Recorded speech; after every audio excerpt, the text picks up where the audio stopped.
Ladies and gentlemen, the Mayor of the City and County of Honolulu, the Honorable Mufi Hannemann.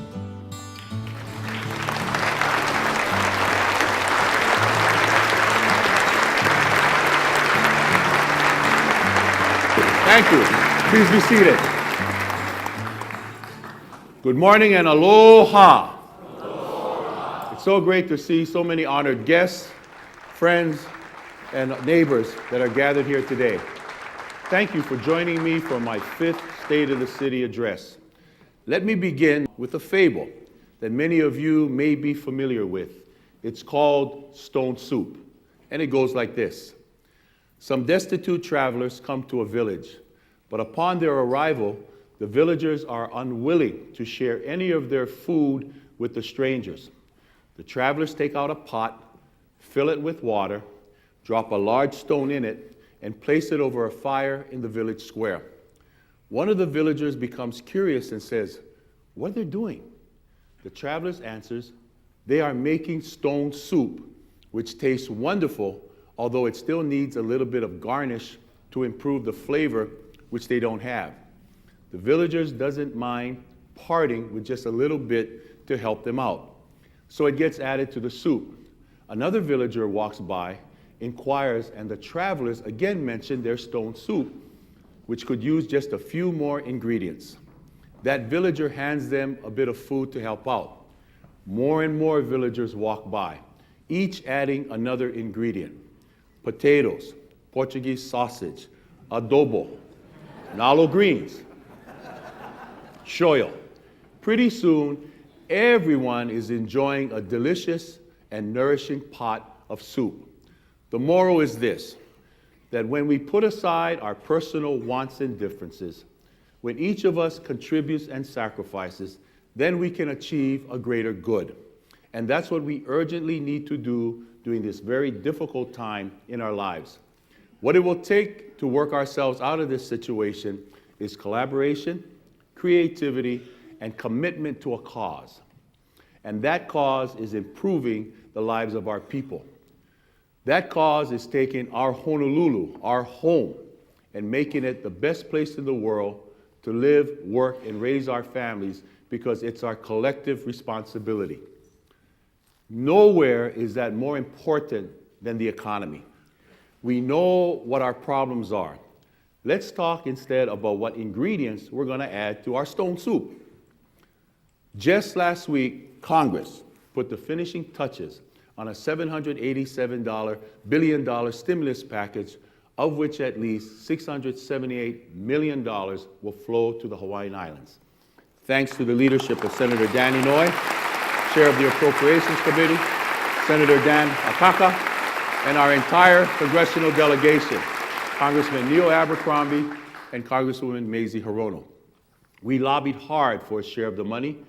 I personally got involved with the U.S. Conference of Mayors and in tandem with my colleagues on the Hawaii Council of Mayors when we stated our case to our congressional delegation and others on Capitol Hill. While the ink on this measure is still wet and the federal government needs to figure out how to award the money, there are some very positive signs. Senator Inouye tells us that there will be $170 million for roads and buses, plus $51 million for wastewater and sewage upgrades, and that's just for starters. The package includes $4.1 million in community development block grants. CDBG is a little noticed but invaluable program through which we're able to provide organizations like Catholic Charities, Boys and Girls Club of Honolulu, or Goodwill Industries serving economically disadvantaged areas. Much of that money is used to build facilities. It also contains $2.8 billion of what we call energy efficient and conservation block grants. This was a program fostered by the U.S. Conference of Mayors, and it's modeled after CDBG. This will be the first for the nation with money going towards retrofits, energy efficiency projects, and the creation of green-collar jobs.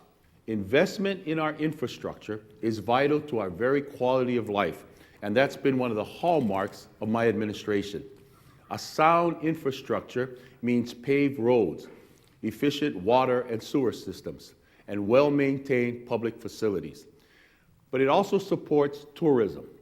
It provides jobs for the building industry, and it provides the foundation for a better quality of life for the future generations that are to follow. The City and County of Honolulu will do everything in its power to ensure that the federal stimulus dollars are put to good use to help our economy.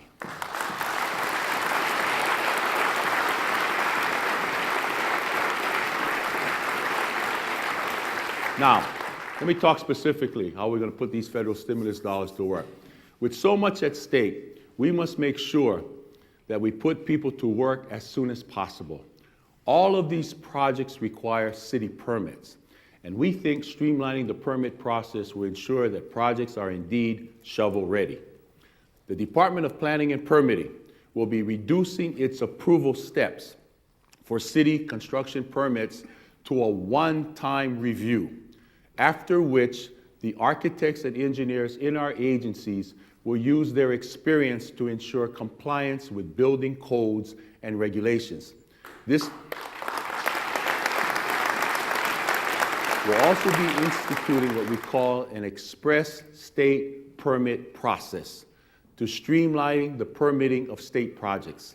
State agencies will be given the option of obtaining routine building permits immediately, based on their assurances of compliance and their own internal plan, reviews, and inspections, which are now provided for the city, by the city. Similar to a self-check line, state agencies can be responsible for their own permitting while still under the great supervision of the city, which will continue its oversight when water, sewer, and other infrastructure issues are involved. It is that spirit of cooperation we hope that state agencies with similar oversight, like transportation and health, can extend flexibility for the city's stimulus projects. This would free our permitting staff, right, David Tanoy, to devote more time to private sector projects. See, Americans say all these things, but at the end of the day, the departments have to go forward and do it right. So David Tanoy and Department of Planning and Permitting.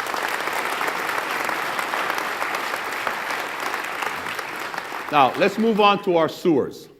You know we're spending billions to upgrade our network of sewer pipes, force mains, and treatment facilities, which we are doing thanks to your support. But an agency called the Environmental Protection Agency has determined that we must construct costly and unnecessary secondary treatment plants at Sand Island and Honouliuli at a price tag exceeding $1 billion. The EPA unfortunately ignored the unanimous testimony of dozens of local water quality scientists and engineers who turned out en masse to testify that decades of testing and ocean monitoring proved the marine environment wasn't being harmed at all and there was no need for secondary treatment. The EPA is supposed to be the steward of our environment. However, they refuse to consider the fact that secondary treatment would actually be harmful to the environment because of the carbon emissions from what is a heavily industrial process. The EPA also based its denial on outdated state water quality standards that differ significantly from what's considered appropriate today, a difference magnified by a typographical error that made them far more stringent than intended. The State Department of Health agrees with us that the standards need updating and agrees with us on what the correct standards should be, but claims it does not have the resources to do the right thing. We're not going to take no for an answer. And when we're all facing a costly requirement for secondary treatment, not to mention millions of dollars in potential penalties, we've appealed to the legislature to update the water quality standards this session, and we hope that the Health Department will provide its input and support so that we can accomplish something that is long overdue and that will benefit us all. We'll also take issue with the EPA on its faulty determinations, and while the state has refused to support us in this effort thus far, we have the science and the experts on our side, every one of them that have been involved with Mayor Fossey, Mayor Harris, when they went through this same issue during their time at City Hall. So I know that collaboration is the theme of my remarks, but sometimes when you don't feel the